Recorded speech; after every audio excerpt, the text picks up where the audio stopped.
iPhone 13 on us for every customer. Current, new, everyone. To show the love.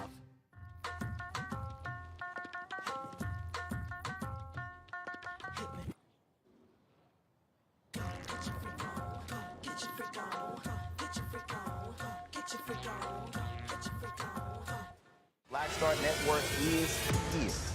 Hold no punches. I'm real revolutionary right now. Support this man, Black Media. He makes sure that our stories are told. Thank you for being the voice of Black America, Roland. Stay black. I love y'all. All momentum we have now, we have to keep this going. The video looks phenomenal. See, there's a difference between Black Star Network and black-owned media and something like CNN. You can't be black-owned media and be scared. It's time to be smart. Bring your eyeballs home. You dig?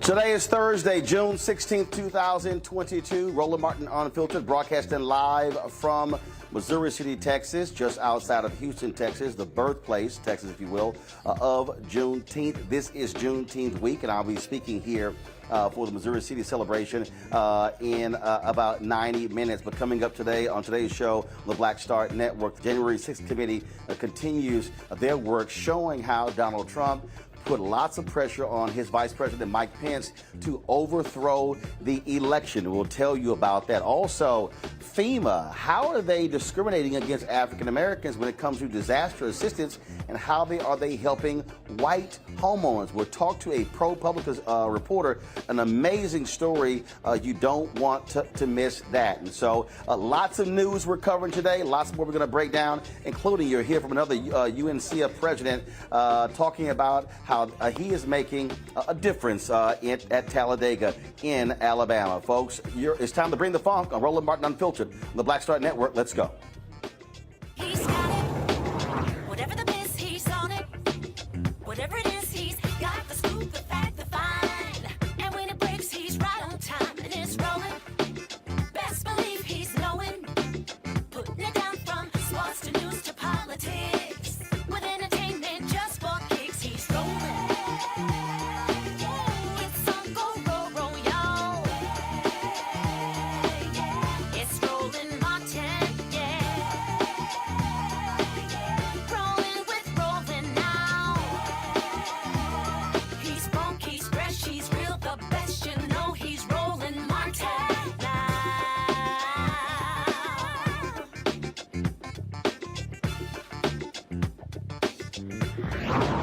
Type your name in. I'll type it in.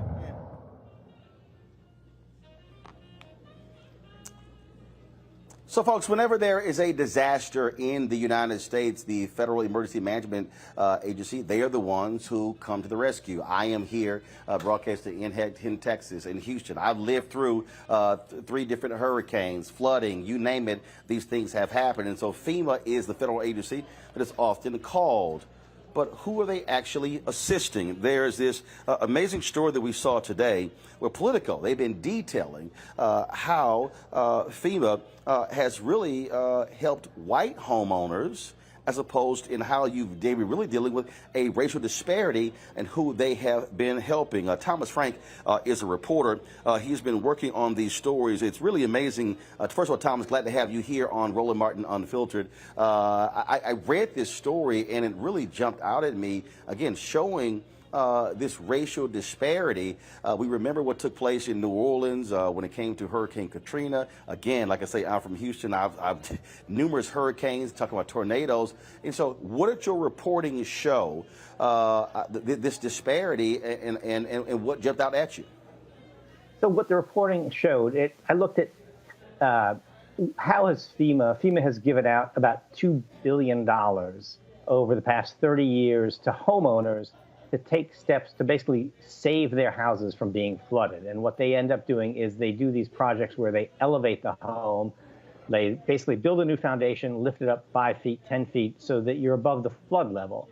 And if you can get one of these grants from FEMA to do that, it's a great deal because your home is safe from flooding, your property value goes up, and the flood insurance premiums that you pay go way down. What I found, I looked at what communities were getting the money. And in most states, in almost every state, the money is going overwhelmingly to communities that are either white or rich, meaning their median household income is at least $100,000 a year, which is pretty rich. And the reason for that, it's not that FEMA sets out or Congress sets out to say, well, we're just going to give this money to rich people and white people. But what happens is that in order to get one of these grants from FEMA, and we're talking about $200,000, $300,000 that FEMA just gives you to hire a contractor to improve your home, in order to get one of these grants, you, a homeowner, first of all, you have to own your home, and secondly, you've got to contribute roughly $50,000 on your own. So if you take those 2 preconditions and look at them and compare to broad racial and ethnic patterns in the country, you end up with a very discriminatory program. In other words, white people are roughly twice as likely to own the home they live in as black people are. And when you look at just the amount of household wealth that white households have compared to black households, it's about 8 times as much. It's about $180,000 versus like $25,000. So when you look at who can actually have access to this money, in other words, who can afford to get money from FEMA, it's going to be people who have money and who own their homes. And that is overwhelmingly people who are affluent and people who are white. So it ends up being a discriminatory system. Now that is what is amazing in terms of how you laid that out. And we often talk about the racial disparities in this country and how, on the surface, people will say, well, we don't see systemic racism. But when you're talking about who can afford it, well, if you don't have the discretionary income, then you can't actually do it. And then, of course, when you talk about those individuals who don't own homes, but they're renting a home or they're actually renting an apartment, I mean, they're screwed. And so with this reporting, what did FEMA say? Have you had any political leaders looking at this saying, hey, we should be making some type of adjustments to deal with this? So what FEMA says, in short, is you're right. FEMA, since President Biden took office, has been doing a very sort of top-to-bottom review of how all of its programs, and FEMA has a lot of programs, how they are not equitable. And FEMA has acknowledged that a lot of the programs they have, the one I just described, and also just the emergency aid that they give after a disaster, have these built-in sort of funding mechanisms that aren't intentionally discriminatory, but they end up being discriminatory. And so FEMA has actually, to FEMA's credit, taken some steps in the last year to make it easier for African Americans, Hispanics, low-income homeowners, renters, and so on and so forth to get access to some of their programs, but not all of their programs. So FEMA basically says, yes, you're right, and we are working on it. There are a few leaders in Congress, Betty Thompson of Mississippi, who is now on TV as the chairman of the January 6th committee, and he's also chairman of the House Homeland Security Committee. And he has probably more than anyone in the House, at least, been really paying attention to this issue. And Elizabeth Warren, the senator from Massachusetts, also has been working on legislation to try to address some of these issues. Wow. Well, first of all, we appreciate the reporting that y'all have done on this issue. And again, this is why journalism matters, because for on the surface, people would think this is no big deal. But trust me, when it comes to trying to keep your home, this is a huge deal. Tom Frank, we certainly appreciate it. Thank you for joining us, and we look forward Thanks to for having me. More of these stories. Yeah, it's a great series that y'all are doing, because it's not just this story, several others dealing with FEMA. So I encourage everybody to go to Politico.com to check these stories out. We appreciate it. Thanks a lot. Thank you, Roland. I want to bring my panel right now. Greg Carr, Department of Afro-American Studies at Howard University. Larry Walker, Assistant Professor at University of Central Florida. And Reese Colbert, founder of Black Women Views. Glad to have all three of y'all here. You heard him say right there, Reese, that FEMA says that, well, this is not... it turns out to be discriminatory. And this is the thing that when you hear largely white conservatives say that, oh, no systemic racism, well, this is a perfect example of system and discrimination and racism. Is called systemic racism. This is a perfect example. Exactly. It really is. And, the intent is irrelevant when you talk about the impact.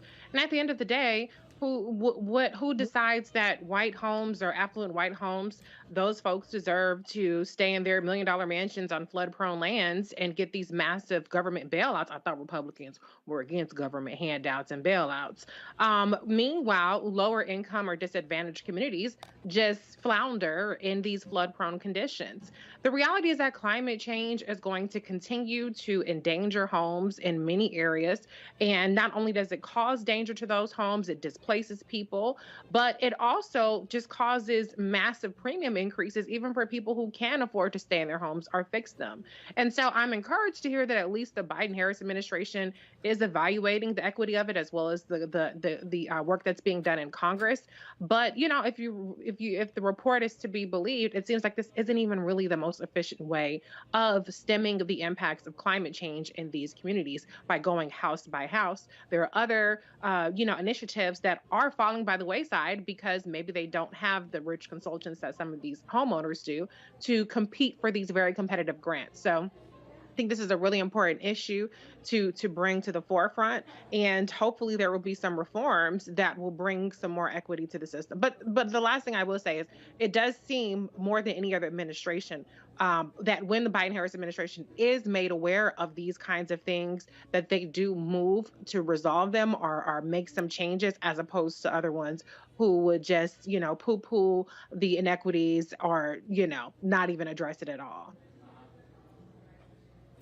Greg Carr, when you look at this particular chart that lays out these 12 states, mighty white. So let's see, Kentucky, okay? Mitch McConnell, Rand Paul's state, got the most money. Then you go West Virginia, Ohio, Massachusetts, Connecticut, New Jersey, Pennsylvania, Oregon, Florida, New York, Washington, Georgia. So, if people want to understand why you also have a racial disparity, a wealth disparity in this country, this is a perfect example. It is. And love to the Missouri City fam. I hope my sister and them come by and see you, man. You in Juneteenth territory, brother. Also National Youth Day, by the way, in South Africa. This is the anniversary of the Soweto uprising in 1976. Those two dates will always be linked for us as African people. It's interesting, Roland. As you say, a remarkable series of articles by Thomas Frank and his colleagues.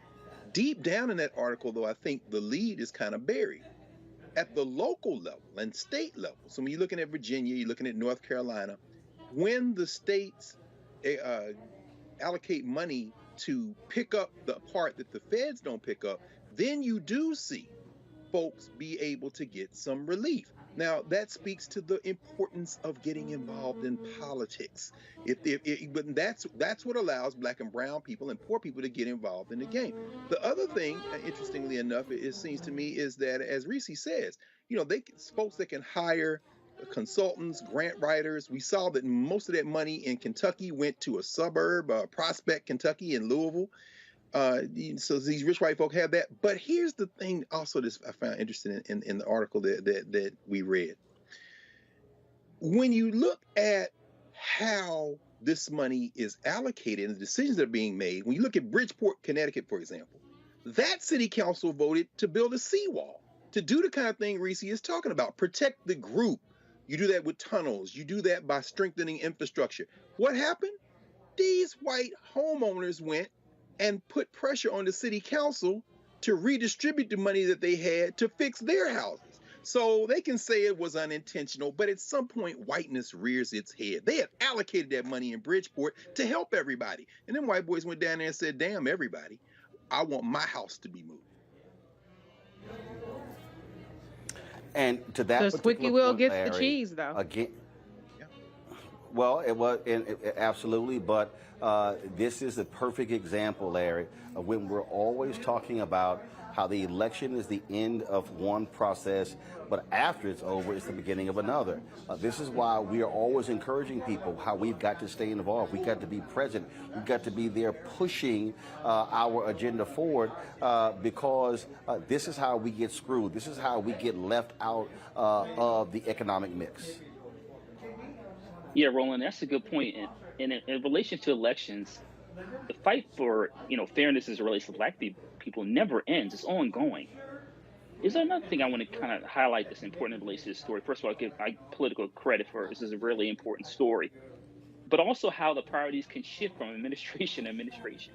This is the Trump administration. This issue with FEMA, they wouldn't do anything about it. Let's be frank. I think another key point is someone to go something Reese talked about in climate change. It's clear it's a racial justice issue.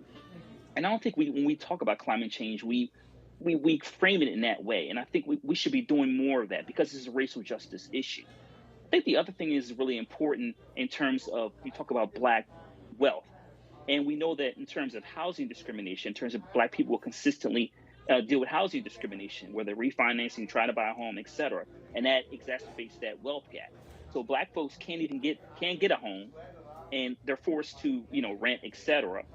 And then even if they do buy a house, they may try to refinance. It may not, in terms of kind of have the kind of equity they need. So it's a constant struggle to fight against the powers that be. The other thing about this particular issue as it relates to FEMA, and I found this in my experience in working in federal government, is that racism is baked into every initiative system you can possibly think about. And that's why when I originally said that the fight for this is ongoing, because FEMA probably has who knows how many programs like this. And you can look at some of the other federal agencies, you will find consistently that there are these kinds of challenges that create problems for black people that otherwise shouldn't be there if not for systemic racism. Well, look, these are the type of stories that are important, that don't get the kind of attention that's necessary. When I saw this, I said, look, it's one of the things that we have to talk about because, as Reese said, as Greg has said, as Larry said, depending upon who is in power, that sort of dictates what then happens. And so we have to be far more active. And I simply cannot stress enough to everybody who is listening. When you heard me, call out our fraternities and sororities and how folks should be picking months where they are showing up en masse to the school board, to the city council, to the county commissioners court, the state legislature, because that's where policy is made. That's what dollars are being doled out. Sure, look, I cover city council, I cover county government, some people say, you know what, these city zoning, commissions, these different committees, they're boring. But guess what happens? That's where changes are made, and too often we're being left out. And what ends up happening, and again, folks, I've covered this my entire life. My first job at the Austin American-Statesman was in South Neighbors reporter, then became the county government reporter, then I became the city hall reporter in Fort Worth. Oftentimes, when African Americans are showing up at city hall or county government or the school board, it is when we are on the defensive, when we are protesting something that we heard about, and all of a sudden it then becomes, a big issue. I can tell you, Greg, numerous times I would sit there and I would see major pieces being passed, economic pieces being passed, and there were no black people who were in the audience. There was no one testifying before. You might have one or two who was doing it. This is, so we have got to understand that we can't always be in this reactive mode. We've got to sometimes go on the offensive and protect our economic investment when it comes to who we put in office. And then people say, well, we put them in, they should be knowing what to do, what's right down there. Well, you said it. They put pressure on that city council, and they listen to those who put pressure on them. We've got to be there as well. And I know folks in the chat right now say, oh, man, we busy, we got jobs. But guess what? That's the only way it gets done. This is the reality of this republic that we live in. That's right. That's right, Roland. In fact, brother, I just saw a documentary. Husband and wife couple did a major documentary on the Sea Islands in South Carolina. And near the end, they highlight these air property sales that take place. And the folks at Penn Center in South Carolina come to these air property sales and basically beg these developers not to bid on these properties. The folks who own the properties, and it could be family disputes or for whatever reasons, they get in a situation where they're back payment on taxes or whatever, they try to come together and buy these properties at auction. And it was heartbreaking to watch sale after sale get taken off the board from these developers. Don't give a damn about anybody around them. But here's the lesson, I think. Here it ties into what you just raised.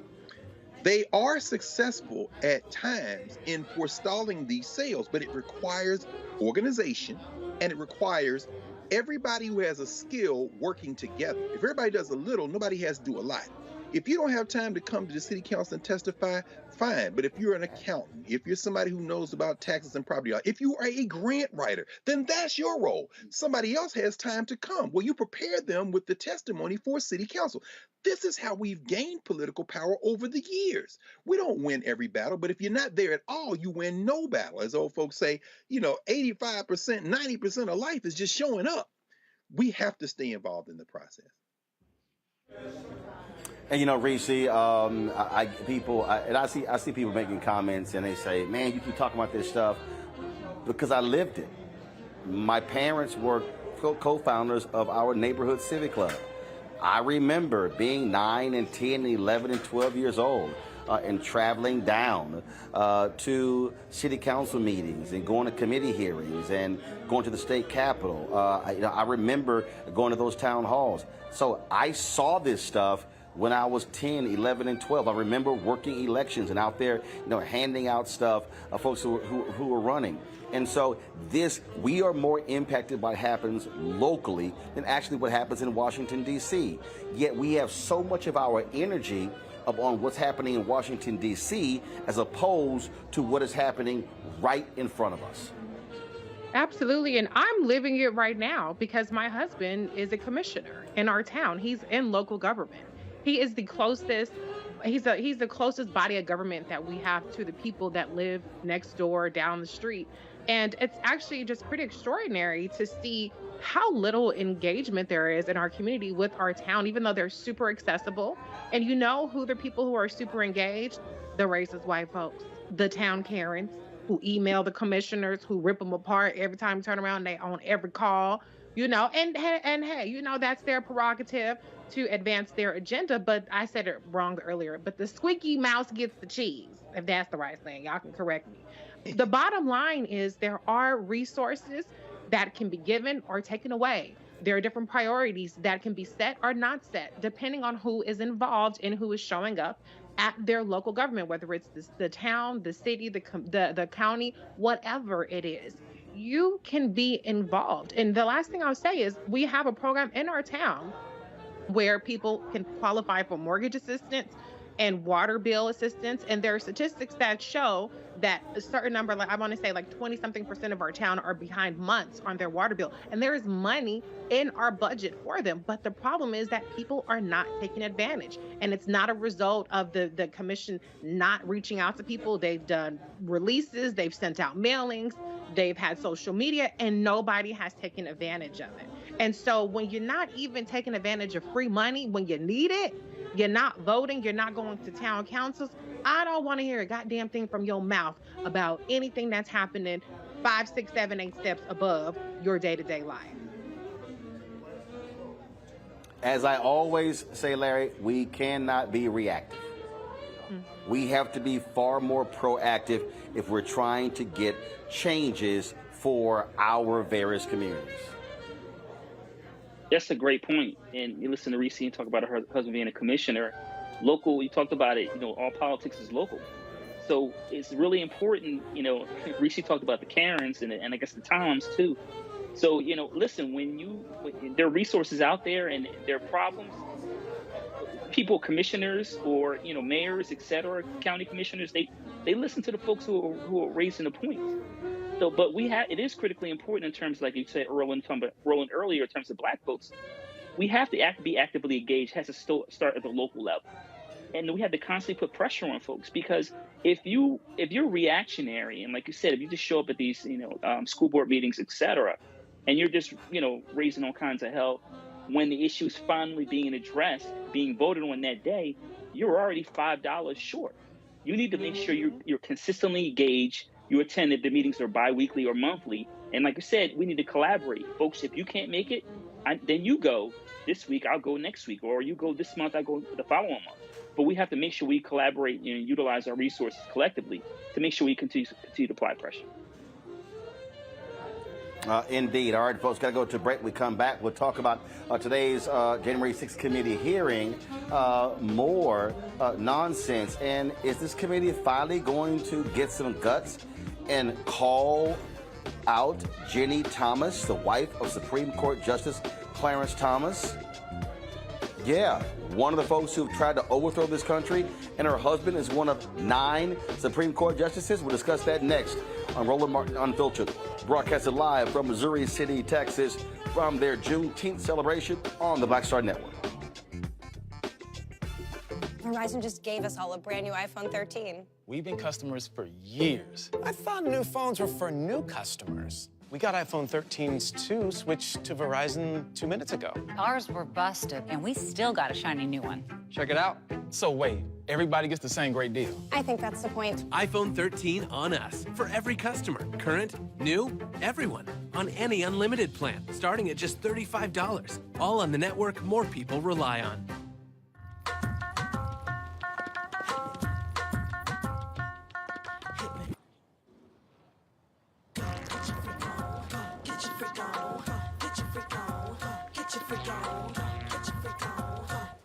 On the next A Balanced Life with Dr. Jackie, we're talking all things mental health and how helping others can help you. We all have moments where we have struggles, and on this week's show, our guests demonstrate how helping others can also help you.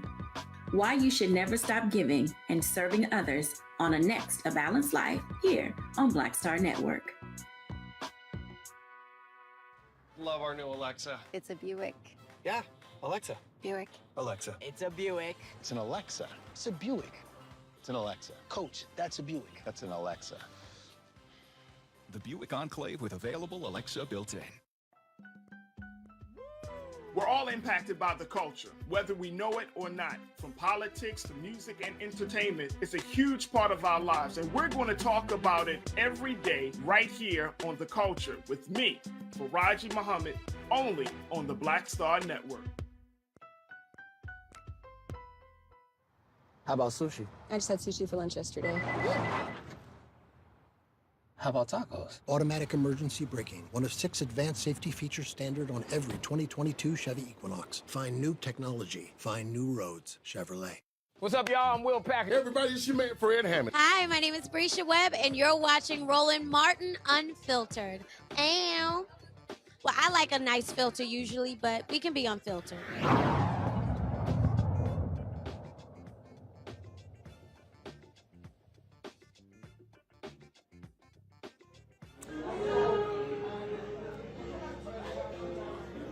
All right, folks, welcome back to Missouri City, Texas. I am here for the Juneteenth celebration, and so the meet and greet is starting right now. So then, of course, I'll be going in for the speech. In the nation's capital, the January 6th committee continues their work showing America how these folks have been trying to overthrow this country. Man, Congressman Benny Thompson laid out the evidence, and it is damning.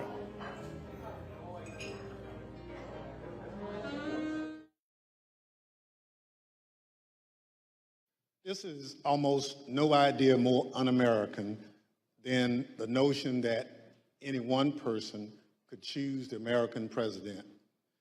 No idea more un-American. I agree with that, which is unusual because former Vice President Mike Pence and I don't agree on much. These are his words, spoken a few months ago about Donald Trump's attempt to pressure the former vice president, pressure him into going along with an unlawful and unconstitutional scheme to overturn the 2020 election and give Donald Trump a second term in office that he did not win. Today, the Select Committee is going to reveal the details of that pressure campaign. But what does the Vice President of the United States even have to do with a presidential election? The Constitution says that the Vice President of the United States oversees the process of counting the Electoral College votes, a process that took place on January 6, 2021. Donald Trump wanted Mike Pence to do something no other vice president has ever done. The former president wanted Pence to reject the votes and either declare Trump the winner or send the votes back to the states to be counted again. All right, folks. Now, Benny Thompson also addressed this issue of Jenny Thomas, the wife of Supreme Court Justice Clarence Thomas. It has been revealed that she was emailing with John Eastman. He is the Trump attorney at the center of all of this, who literally was putting together the legal strategy to overthrow the government by overturning the election. This is what Thompson said. Jenny Thomas said that she would happily, that she's looking forward to clearing up the record and talking with you guys. Beg pardon? Jenny Thomas basically said that she would be looking forward to clearing up the record and talking with you guys. I know you said it's time to talk to her. So when did she say this? During the hearing, while you guys were in there. I haven't heard it. But she did, so when you hear that she what says concerns that. do you have about Jenny Thomas's role in her communications with John Eastman? Well, look, we have sent Ms. Thomas a letter asking us to come and talk to the committee. If what you say is okay. You've sent it already? Wait, listen to me. What you said, if she responded while the hearing was going on, that she wants to come, we look forward to her coming. Public testimony or deposition? No, but I just want to make sure you already sent the letter. Reese, what the hell is the reluctance to call this woman? We know that she had reached out to numerous Arizona legislators. We now know, based upon John Eastman's emails, that she was dealing with him. Why are these people scared to go? I don't care if she's married a Supreme Court justice. And here's the other deal. When the Supreme Court voted, when it came to Trump having to release his papers, who was the one person who said that, you know what, doesn't really have to? It was Clarence Thomas. What the hell are these people doing? Yeah, even though, okay, let me say this. Shout out to Congressman Benny Thompson. I mean, he's doing, he's doing the elder statesman role. He's trying to be as apolitical as possible. But, bruh, come on. This could be the fireworks that y'all looking for. To be honest, I didn't know that the hearing was today until I got the email about the topics, and I was like, oh shit, that was today. And so, let her crazy ass come over there and make a fool of herself and get some headlines, get some viral clips, and show the level that there was a pressure on people across the country to try to overturn the election results. I think that would be a really good hearing to have, a public one. So I don't really get the way he's, dilly dallying and hemming and hawing about the stuff, except for the fact that I think he's trying to make it seem like add gravitas to the situation and being apolitical. But the thing is politicized. Okay, so let's just dispense of that. But I do want to talk too about Mike Pence, and I have to say, I'd be remiss if I didn't say that Mike Pence still ain't shit. Yes, he resisted the pressure, but it was illegal for him to do what they were telling him to do. So he just resisted the pressure and ended up in jail, okay? And it really doesn't hurt him too bad if he didn't get reelected under Trump's crazy ass, because then he could go ahead and run for president 2024 if he decides to do that. We know he was dead ass broke, couch surfing and shit after he, was done being vice president. So he wanted to go ahead, probably make a little bit of coin, being the ex-vice president, et cetera, et cetera. So I'm still not gonna give any Republicans any cookies for following the law and doing the bare minimum. But yeah, back to Jenny. She definitely needs to be up there. Clarence Thomas is corrupt as hell, but I always go back to the same thing. Who gonna check him, boo? She's done probably several illegal things, but who's gonna check her? It don't look like anybody's gonna do it just yet, but we shall see. Here's the thing that bothers me, Larry. I had some people who in the political circles who said if they go after Trump, it's gonna tear the country apart. What do you think they were trying to do? Above the Supreme Court, it says equal justice under law. I don't care if Republicans are going to be pissed. I don't care if conservatives are going to be pissed. If a federal judge has said that Donald Trump broke 2 criminal statutes, you, me, Reese, and Greg would be indicted by now. And so I don't get the thing. And the thing with Donald Trump, if you don't go after him, and you do not hold him criminally liable, don't think for a second he won't go further. Remember when Senator Susan Collins says, I think he's learned his lesson and this is going to get him to respond appropriately. What happened? January 6th. Yeah, so Roland, the last presidential election was a dry run. So 2024 is live and popping. And folks like you and people on this panel are warning Democrats. Listen, we go back and talk about what happened in the tragedy of Benghazi, but the number of hearings they had after that and the hours that Hillary Clinton had to come before Congress and testify. Now, this is the issue of all issues. This was an insurrection. And Reese talked about Congressman Thompson, and I had a chance to work in his office when I worked on the Hill. He's a wonderful, he's like statesman. He's certainly doing a good job. However, they have to take a more aggressive stance on issues like this, because listen, things could change in a couple months, and if this is the Republicans, they would be coming full throttle.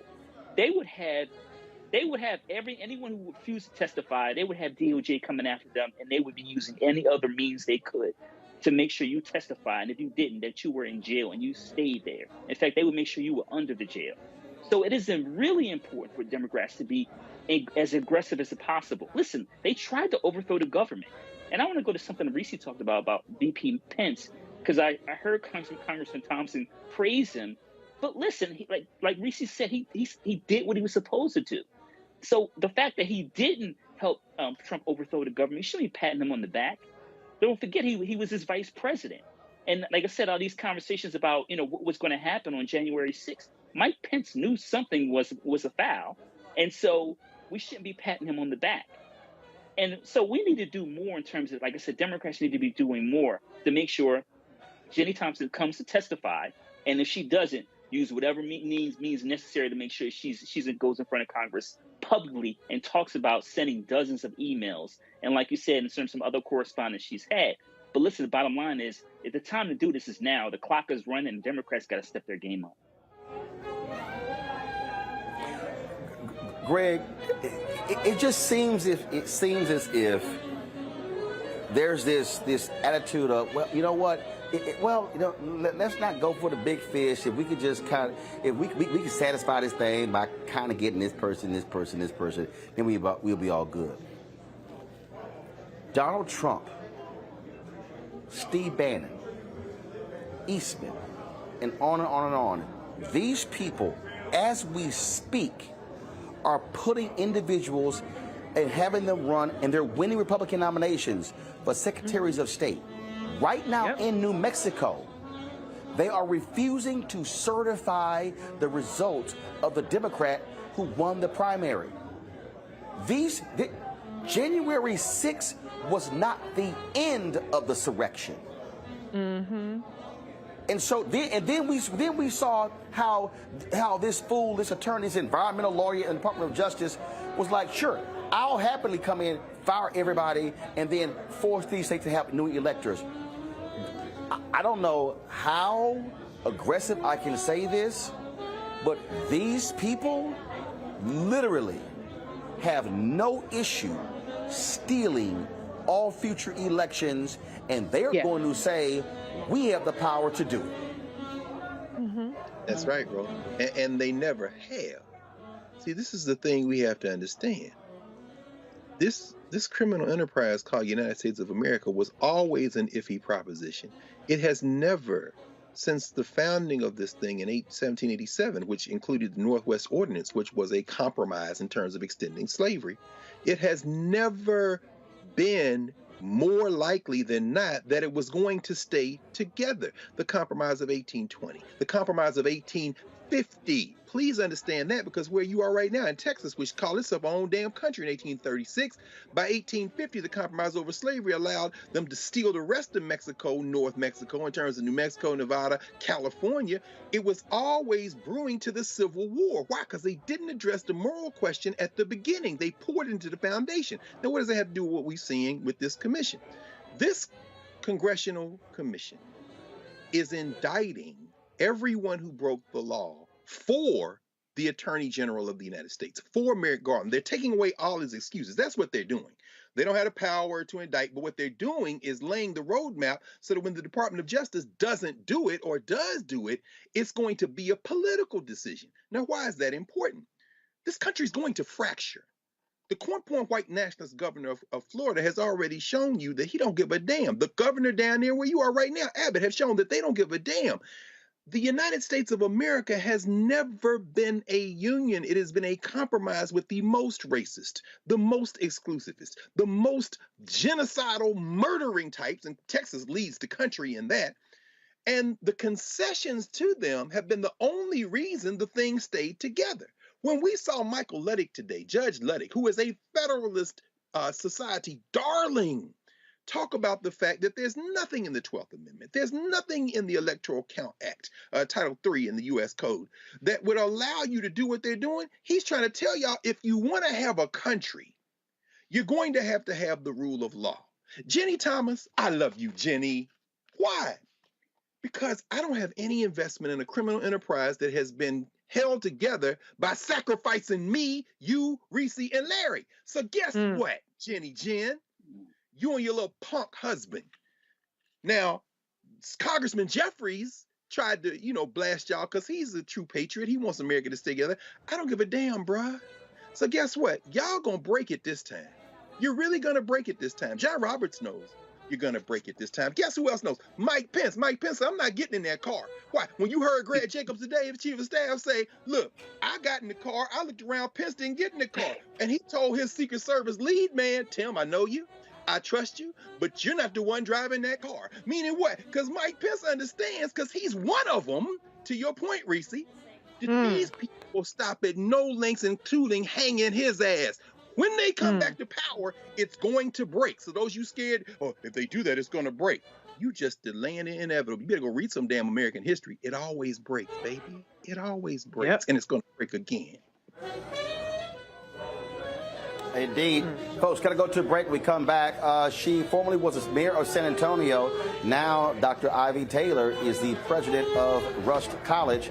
We'll hear her talk about her vision for that university when we come back on Roland Martin Unfiltered on the Black Star Network. Don't forget to support us in what we do. Download the Black Star Network app, Apple phone, Apple TV, Android TV, Apple, of course, Roku, Amazon Fire TV, Xbox One, Samsung Smart TV. Be sure to support our Bring the Funk fan club, where every dollar you give goes to support this show. Checks and money orders can go to P.O. Box 57196, Washington, D.C. 20037-0196. Cash App is $RM Unfiltered. PayPal is R Martin Unfiltered. Venmo is RM Unfiltered. Zelle is Roland at RolandSMartin.com. Roland at RolandMartinUnfiltered.com. We'll be right back.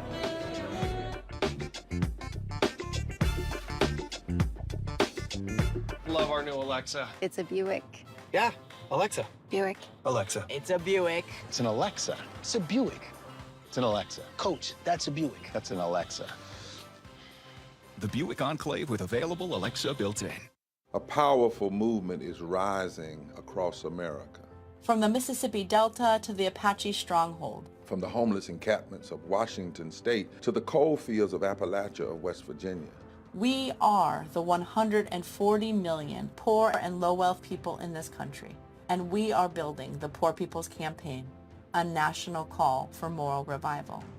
On June 18th, ahead of this year's midterm elections, while the Congress is still in session, we will hold a mass poor people's and low-wage workers assembly and moral march on Washington to arrest the attention of the nation, to put a face and a voice on poverty and low wages in this country. This is a watershed moment for justice and democracy in America. There are those who say that transformative change isn't possible, but history teaches us that it is precisely in times like these that people must build a broad and deep movement from the bottom up. We must compel this nation to repent, to lament, and to see the realities that have been hidden for far too long. On June 18th, we will come together to lift the voices of the poor and low-wage workers who know that change is not only possible, it is essential for our survival. We will make the connections to show how systemic racism, poverty, ecological devastation, the denial of health care, the war economy, and the false moral narrative of religious nationalism and white supremacy are hurting us all. We will show the nation the faces of Americans who cannot afford to go back to normal. We will detail the policies that can move us toward a society that works for everyone.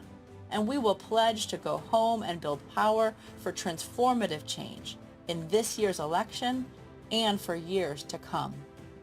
Because the question should have never been, how much will it cost to address poverty? The real question is, how much is it costing us not to?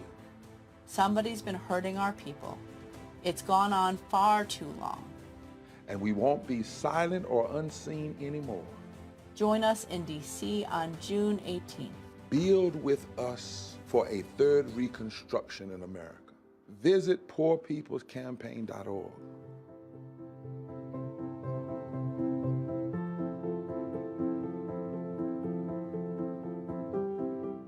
How about sushi? I just had sushi for lunch yesterday. How about tacos? Automatic emergency braking, one of 6 advanced safety features standard on every 2022 Chevy Equinox. Find new technology. Find new roads. Chevrolet. Hi, I'm Anthony Brown from Anthony Brown and Group Therapy. Hi, I'm BB Winans. Hey, I'm Donnie Simpson. What's up? I'm Lance Gross, and you're watching Roland Martin Unfiltered.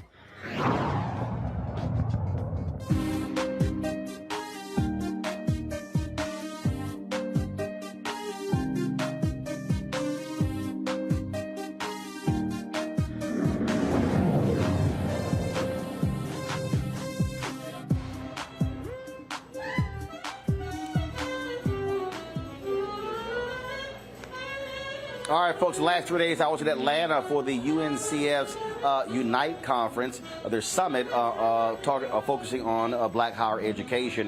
While there, I got a chance to talk to a number of HBCU presidents, and one of them is someone who spent some time as the mayor of San Antonio, Texas, Dr. Ivy Taylor. She is now the president of Rusk College.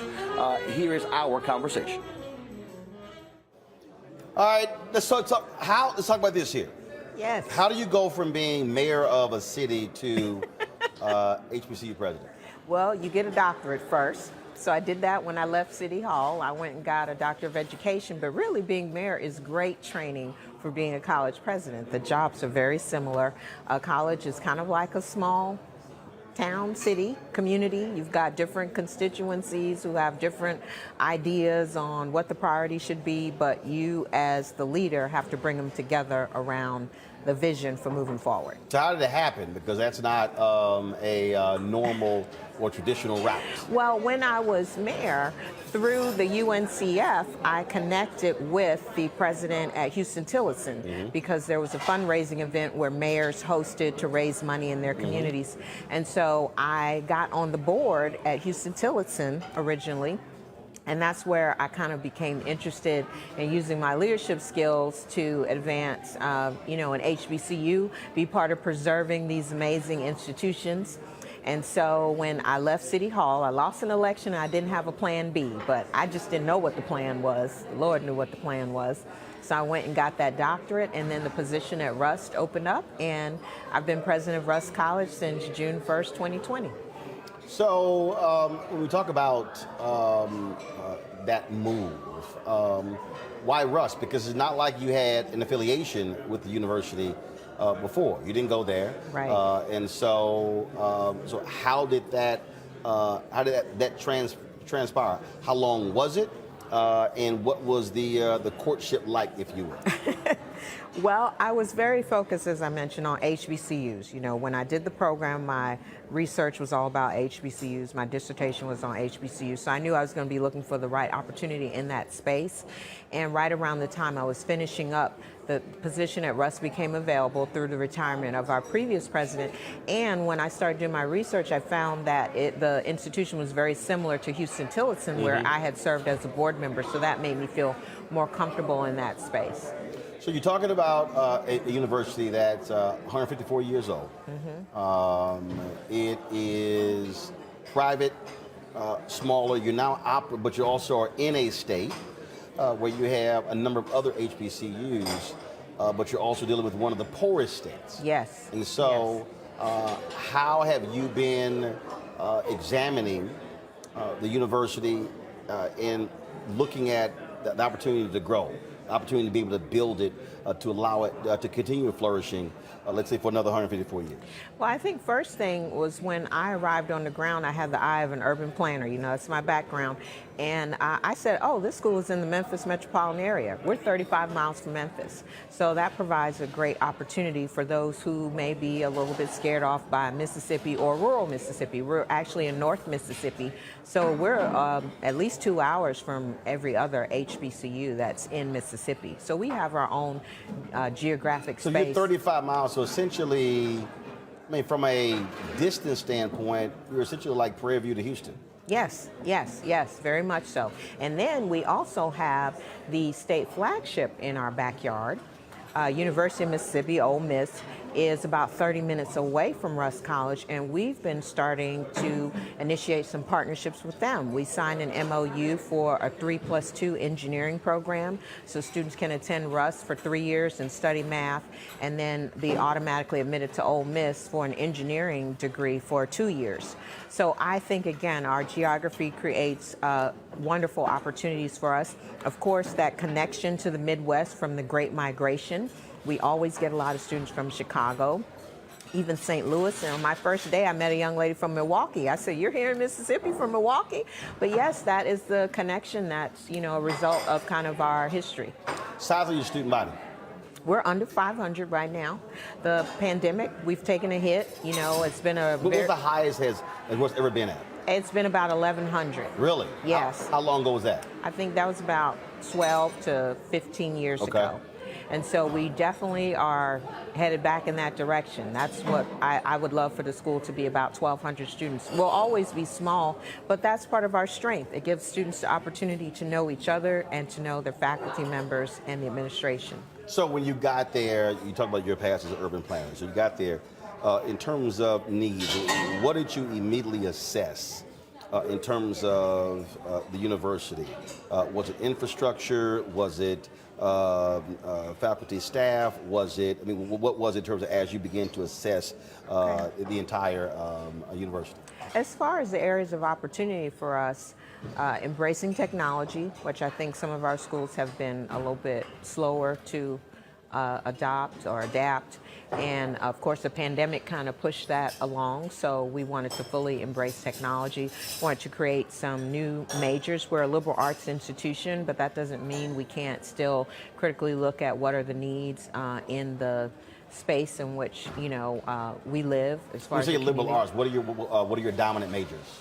Biology is our biggest major. Mass communications. Those are kind of our biggest programs. Oh, really? Yes, yes. We have our own TV station, our own radio station. Why don't you come down there sometime and talk to some of our students and inspire them? I've been on, I think I've now been on 65 campuses, never been invited to Rusk. All right, Consider yourself invited. I've done 18 commencements, 14 HBCUs. And so, yeah, Rusk is one that I've never been to. And I have a rule on my show.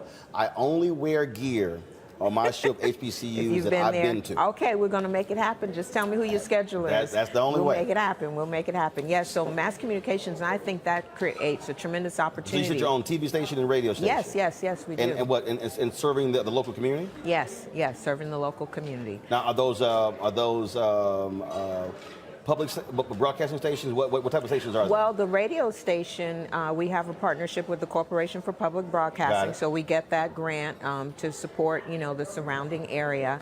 And then the TV station is just a small independent station, so if you're on the local cable package, you'll turn it on and see Rusk TV. What kind of programming is on it? Well, we have programs where students provide information about what's happening on the campus, and also where I interview some of the folks in the community and on the campus. And actually, I'd love for us to create a lot more original content. Is it a 24-hour channel? Yes, it is. Okay. Okay. No, I had no idea. Yes, it is. We'll have to send you some clips. So I think that's a great opportunity for expansion. You've been in this business. Now is the time where we need more Black voices at the table to shape the narrative about public policy and about things that affect us. So I think we can do that through our mass communications program. We've always been strong in the sciences, but now we're looking at, okay, so how can we kind of adapt to things that are going on in the marketplace? Of course, Memphis is kind of a medical hub, and so we created a health sciences degree. Our board also just recently approved a degree in global supply chain management. So, FedEx is there, and there's a lot of logistical companies there. So we want to respond to the needs of the marketplace and prepare our students for the jobs that will be available when they graduate. What do you say is your greatest need? Greatest need, we always need money in general, scholarship money, money to refurbish our facilities. The facilities in general, many of them need a little TLC, but we also have a very unique opportunity at Rusk that's just waiting for the right philanthropic partner. Did you know that Holly Springs used to be home to 2 HBCUs? Rusk College and Mississippi Industrial College. Rusk was founded in 1866. Mississippi Industrial College was founded in 1905 and closed in 1982. Its campus still remains. It's on the National Register of Historic Places, Mississippi Landmark, and Rusk purchased it in 2008. And I am trying to bring it back to life, including creating an Ida B. Wells Social Justice and Interpretive Center in a building there that was named after Booker T. Washington. Now, if you know your history, you know there's a little bit of irony there, but I think that definitely points us in the direction of the kind of conversations we as a people need to be having about how we move forward. All right, well, that sounds great. Certainly good luck, and look forward to visiting the campus and speaking there. So. All right, sounds great. Dr. Taylor, I appreciate it. Thanks a lot. Thank you. You know what's interesting here, Greg, when you look at her past in terms of now being a president, I talked to some other presidents, some who did not come from the world of academia, and what we are seeing some institutions looking at the skill set, the management skill set that individuals bring to the table to become presidents, as opposed to only getting someone who has spent their entire life in the academia world. Yeah, bro. I mean, it's somebody who spent a lot of time on the Rusk College campus over the years. That's where Dr. Stovall used to have the African American Student Leadership Conference. In fact, Jeremiah Wright and I were together one time back in 2009, right after they bought Mississippi College, which is across the street. She said, I've been watching your coverage all week with great interest. I'm not sure what's going to happen at HBCUs.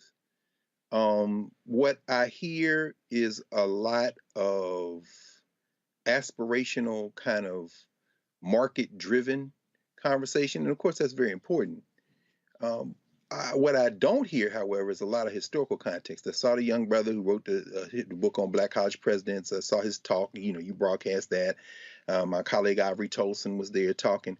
But there's very little grasp of the rhythms of how these kind of things have operated over the course of a century and a half. I don't get any of that. Dr. Thomas at Morehouse, for example, has received a lot of pushback from his faculty. It's very different when you talk to a college president than when you talk to the faculty. It's a very different conversation. And it's not that folk don't want to move in a forward direction, quite the opposite. It's that I think we have to understand that market-driven decisions are at the heart of the tension of HBCUs.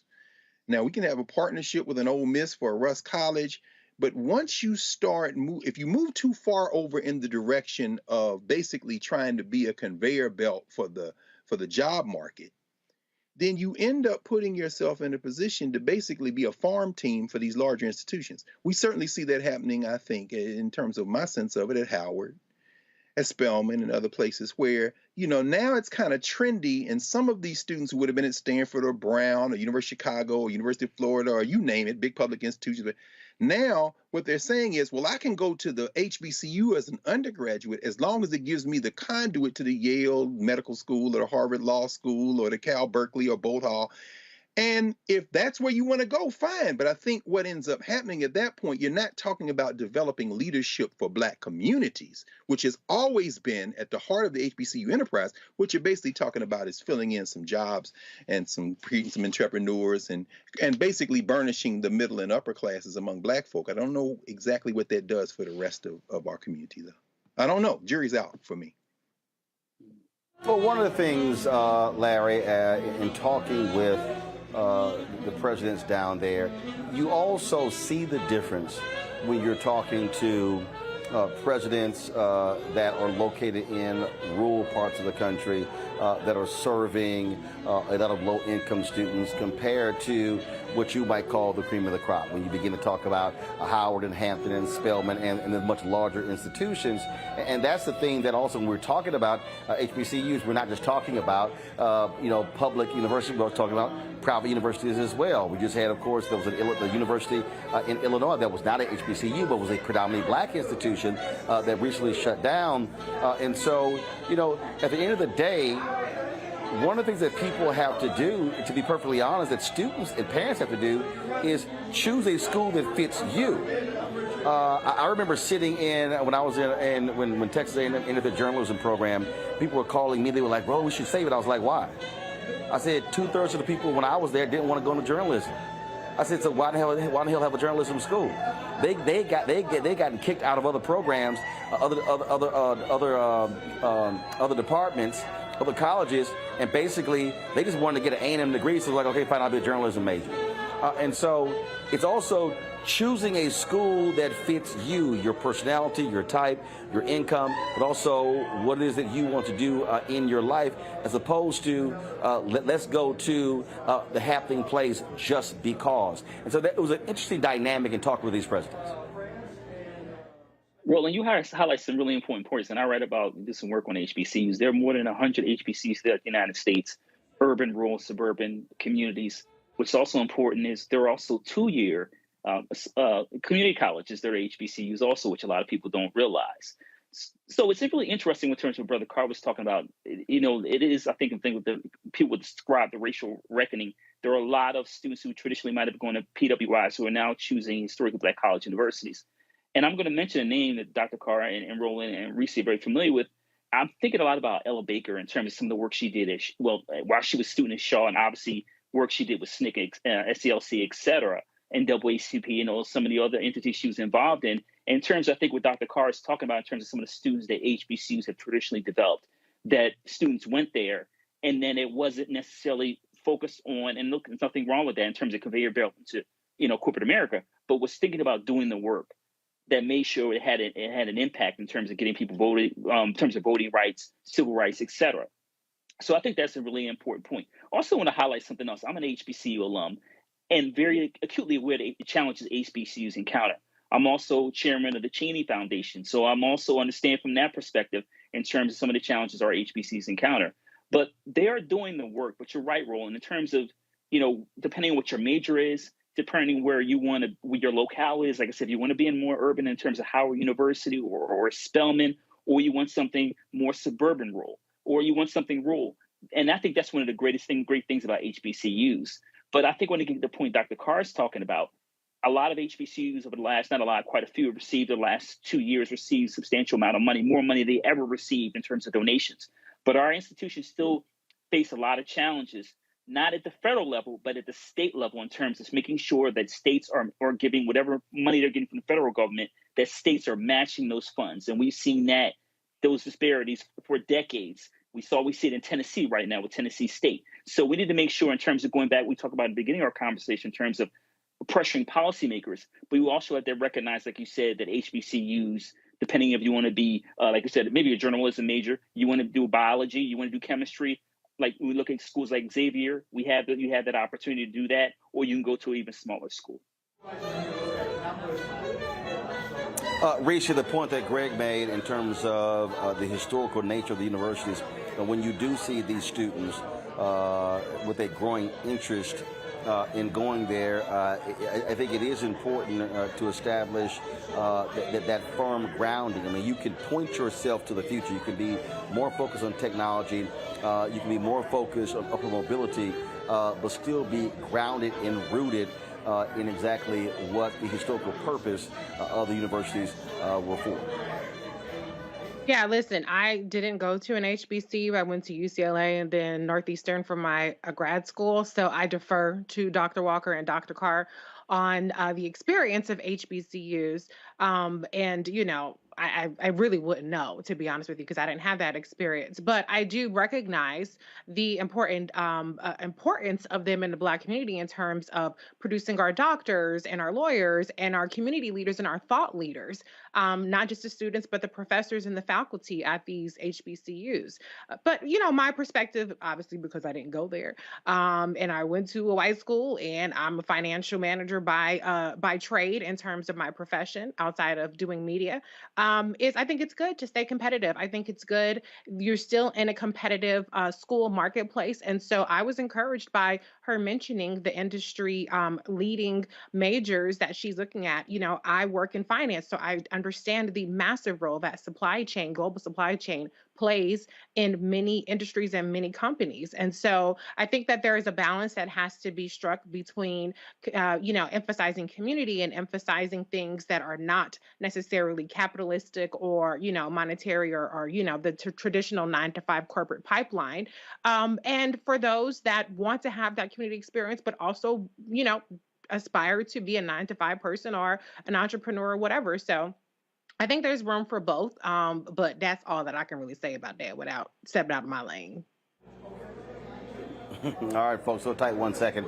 We come back, our Black and Missing of the day. In addition to that, we'll talk about what should we, as African Americans, be doing on this Juneteenth, now a federal holiday, and what about non-Black people?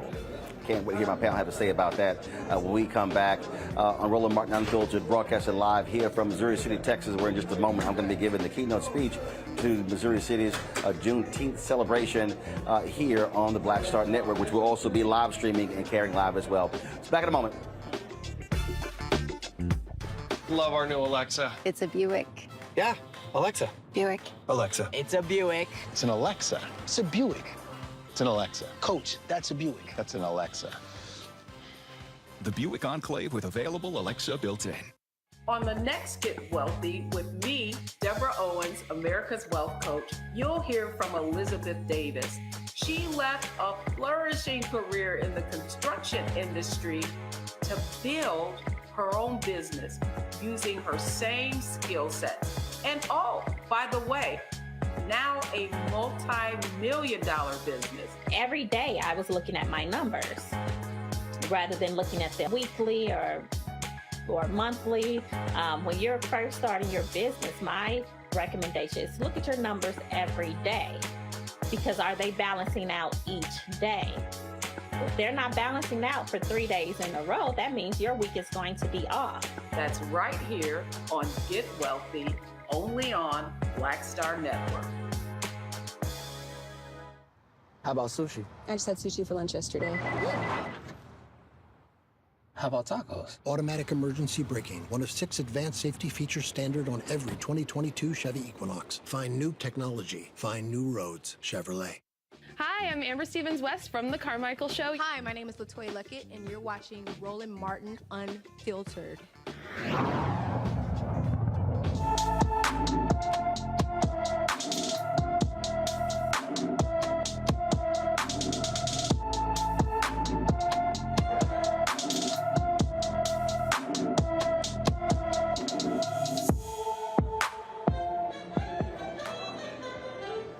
All right, folks, 12-year-old Zion Smith is missing from Capitol Heights, Maryland.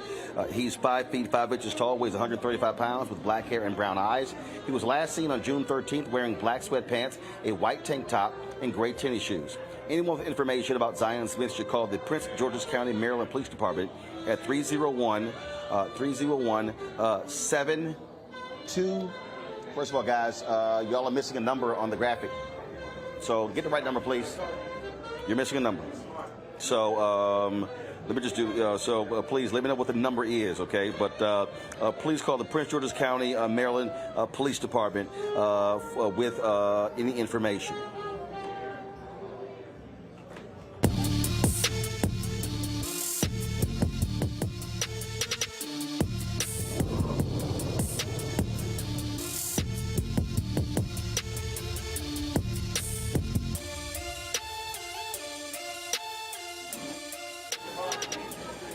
All right, folks, Juneteenth, of course, it was Bill was signed into law last year, making this a federal holiday. I'm here in Missouri City, Texas, suburb of Houston. Of course, Texas has had Juneteenth as a state holiday since 1980, the longest observance officially of Juneteenth. Of course, Juneteenth was the day in 1865 when General Granger came aboard the shores of Galveston, Texas, to let the folks who are people of African descent, that they were actually free 2 years after the Emancipation Proclamation.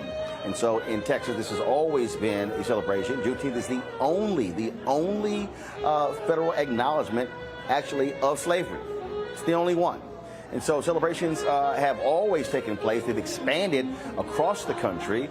States like North Carolina, Virginia, D.C., many other places have had Juneteenth celebrations. And it certainly has picked up since that federal designation. Tomorrow night in Los Angeles, the Hollywood Bowl, there's going to be a concert being curated by Questlove. I think CNN is going to be broadcasting that. Tonight in D.C., the Juneteenth committee there, they have an awards show. Robert Smith, Maxwell, and others are some of the honorees. There are golf tournaments. There are other type of events. But the question we should be asking ourselves, what should we as African Americans be doing on Juneteenth? You look at Dr. King's birthday. Folks have tried to make that a day of service. And, of course, there have always been concerts and things along those lines. Here in Houston, there's going to be a great lineup. Sheila E., Frankie Beverly and Mays, Isley Brothers are going to be performing. It's a 2-day concert at Emancipation Park in Houston. But the question that we should be really addressing is, what do we do with Juneteenth? Should whites be celebrating? I saw a tweet from someone who said that if you are a white person who is an ally, you all should be also celebrating Juneteenth as well. So, Greg, I want you to kick this off for us to share your thoughts on what should be happening in black communities. What should we be saying to Americans? One of the things that I have been saying to people is that if you got some Juneteenth events, I want to see black businesses. I want to see black caterers. I want to see black musicians. I want to see black event planners. I want to see black economic empowerment taking place on Juneteenth. When I speak, I'm going to be talking about economic freedom that we still are trying to achieve in my speech. So your thoughts? I agree, Roland. I mean, that's all you can do. From the first Juneteenth in 1866 down there in Galveston, and then spreading upward and outward in Texas, white people were always there. They were there because that's where black people were. And so Juneteenth for us has always been about self-determination. You know that better than anybody growing up in Texas, man. It was always about businesses. It was always about self-determination. And so, and again, thank you for the Black Star Network. You know, we've taped 2 consecutive black tables on the subject. We talked to Gerald Horne, our brother Gerald Horne, who just wrote a book, The Counter-Revolution of 1836, which is all about Texas, including Juneteenth, some very complicated stuff. And we were going to run that tomorrow, but we decided to lighten up a little bit. And so we actually tomorrow are running a special on all that red food y'all be eating down there with Dr. Sunyata Aman, who is a specialist on this subject. So the red soda, the red cream soda, the red strawberry cake, the watermelon, the barbecue sauce. But I'm saying all that to say that we produced all that stuff. You know what I'm saying? In other words, Juneteenth was and is never about outsourcing not only our celebration, but the things that we're celebrating, which is really self-determination. So, yeah, the only other thing I would say is this time last year, as we talked about, I was down at the White House when President Biden signed the order, and I was standing there next to 2 security guards from Texas, ironically, a young sister and a brother. And as they were watching, I said, "What y'all think?" And the young lady said, "Well, I'm from Texas. This don't change nothing we was going to do anyway. I guess I'm glad to see other people doing it." And I think that's the attitude we should have. We should just go on and keep building. And I know that's what you're going to tell them tonight. You know, Reese, there were a lot of people after that was signed last year who were saying, "I don't know nobody who asked for Juneteenth." That was very much an insult to those of us in Texas. So first of all, but this is a perfect example, though, of how I need people. I need black folks who love to find criticism in anything to begin to understand that you look at this differently. Again, first and foremost, you can't yell, holler, and scream that you want legislation that specifically mentions us, but then you act as if Juneteenth is irrelevant. Now, does Juneteenth specifically deal with housing, with health? Does it specifically deal with your individual economics? No, it doesn't. But it is important for this country to have to annually acknowledge the reality of slavery in this country. That's first. But also, I believe that we have to force our people to begin to look at these celebrations differently than the way we are. We need people who are attending these events to be asking the questions, who's getting paid? See, we're responding, well, these companies are slapping Juneteenth on products. Okay, are they black companies? Or are these companies now trying to benefit, again, economically from something that is ours? And so I got no problem if black folks use Juneteenth as an example of, okay, we're going to ensure that if you're going to have Juneteenth events, you absolutely are spending that money with black people. Well, yeah, first, to address your first point about people who said that, it's not a big deal. People will look at what the Asians got. my ass to death about the COVID-19 hate crimes bill, but then they turn around and poo-poo Juneteenth. So it's like, y'all just want to be mad about something, and you never want to be happy about anything, even when you get what you asked for. So there is that. But as far as the money part, listen, I haven't seen anything Juneteenth for less than $200, $300, $400. They are taxing us with inflation. Ain't no free shit. Or maybe one or two little free things, maybe at the park, down the street, around the corner. But Lord, people are making some bank off of Juneteenth. So what I propose is that give black people some free ass shit for Juneteenth. If you're gonna have a concert on the mall, make it free for black people. We don't have reparations. This can be our reparations. So every Juneteenth, we ain't gotta pay to go see black people read poetry, dancing, you know what I'm saying? I ain't saying you got to give us free food and alcohol, child, because we can definitely eat you out of a house and home, but at least give us free admission to things. I think that's the least that people can do. That's my suggestion. Well, look, I've actually heard that, and you being real nice, I think you talked about Pharrell's concert. I'm talking about everything. I just looked up the event you talked about. That event was $200. I was like, damn, okay, well, I ain't going to that. What event? The honors event is that? Event. The Juneteenth. The Juneteenth honors event at the Warner Theater in D.C. Gotcha. Again, I don't look that's the committee there, and again, I don't know what the money is being used for. That's one of those questions that we should also be asking, and that we should be asking that, Larry. But all I'm saying is if we're going to approach MLK Day, if we're going to approach Black History Month, if we're going to approach Black Music Month, if we're going to approach these things, are we still connected, folks? Looks like I lost one of our feeds. Control room, talk to me. Okay, cool. So I lost the video return. I lost video return for a second there. Larry, if we are going to, again, talk about MLK Day, Juneteenth, Black History Month, June is Black Music Month, or even Kwanzaa, we better make sure that black people are benefiting financially. That's right, Roland. Let's make sure our folks getting paid. We saw that Walmart tried to capitalize on Juneteenth, and in the backlash, they had to pull back. So we got to make sure we put some money in some brothers and sisters' pockets. The other thing is obviously we celebrate Juneteenth and Father's Day, so I want to connect it to brothers for a second, because we, black men and black women and black men deal with a lot of race-based stressors throughout our lives. So I want to talk about health as it relates to Juneteenth.